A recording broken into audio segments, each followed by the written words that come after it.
Muammar al-Gaddafi's grandson, the fiery Khalid al-Gaddafi, stood before a sea of soldiers. The Mediterranean sun glinted off his mirrored sunglasses. His voice, amplified by loudspeakers, boomed across the assembled legions. Soldiers of the great Libyan Arab Jamahiriya.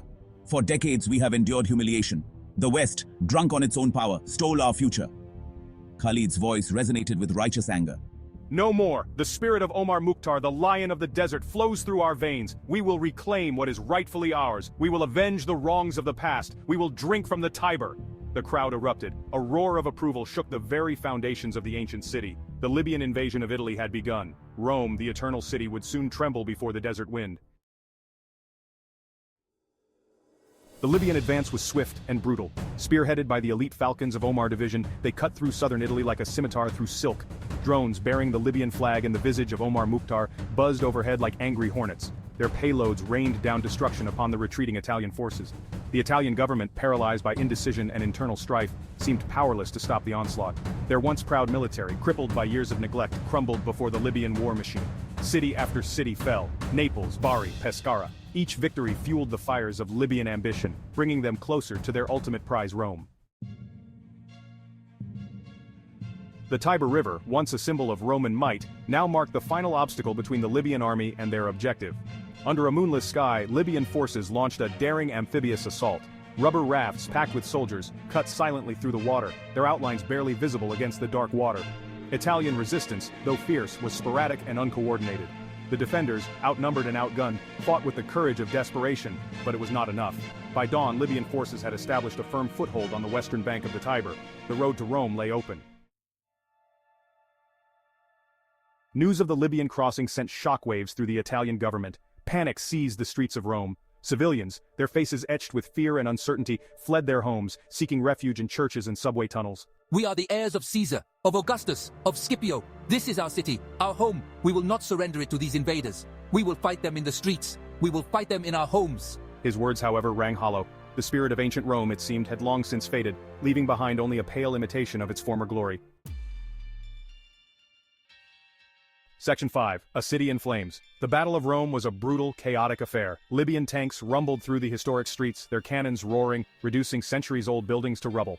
The staccato bursts of gunfire, the terrifying roar of explosions, and the anguished cries of the wounded formed a terrifying symphony of destruction that echoed through the once eternal city. Libyan soldiers, their faces grim, fought with fanatical zeal, driven by a potent mix of national pride and religious fervor. They were met with fierce resistance from Italian soldiers and armed civilians. But the defenders, hampered by a lack of coordination and heavy weaponry, were slowly but surely being overwhelmed. Section 6. Resistance and Retribution. In the labyrinthine alleys of Trastevere, Italian resistance fighters, armed with a motley assortment of weapons, fought a desperate guerrilla war. They ambushed Libyan patrols, their snipers picking off officers and radio men. For every fallen comrade, they inflicted tenfold vengeance upon the invaders. But the Libyan response was swift and merciless. Buildings suspected of harboring resistance fighters were shelled into oblivion. Civilians were rounded up and interrogated.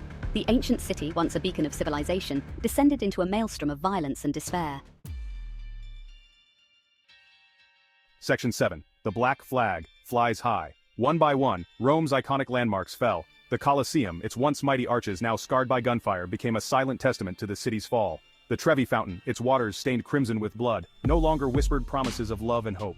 Finally, the black flag of the Libyan Arab Jamahiriya, emblazoned with the silhouette of a falcon, was raised above St. Peter's Basilica, a stark symbol of Rome's humiliation. The ancient city, once the seat of a vast empire, now lay prostrate before its conquerors. With Rome secured, Khalid al-Gaddafi turned his attention north. The heartland of Italy, the fertile plains of Lombardy, beckoned. His forces, bolstered by reinforcements and buoyed by their recent victory, surged northward, their sights set on Milan, the industrial heart of Italy. The Italian government, having relocated to Turin, desperately tried to rally its shattered forces.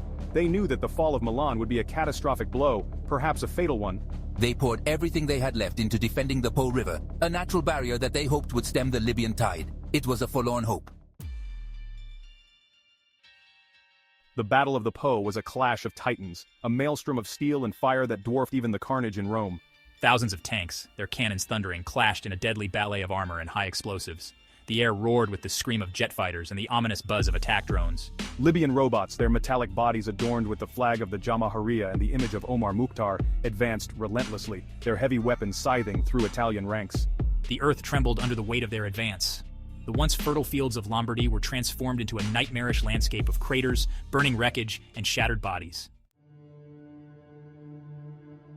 One by one, their defensive positions were overrun. Tanks lay smoldering, their turrets twisted into grotesque shapes. Drones, their batteries depleted, fell from the sky like dying birds. The Italian defense, though valiant, was doomed from the start. Outnumbered, outgunned, and outmaneuvered, they fought with the courage of desperation, but it was not enough. Victory, when it came, was a Pyrrhic one. The cost of conquest, measured in blood and steel, was staggering. The ground was littered with the bodies of the fallen, both Libyan and Italian. The air, thick with the stench of cordite and death, carried the moans of the wounded and the dying. With the fall of Milan, the writing was on the wall. The Italian government, its spirit broken, surrendered. The Libyan flag, a symbol of defiance and victory, now flew over all of Italy, from the snow-capped peaks of the Alps to the sun-drenched beaches of Sicily.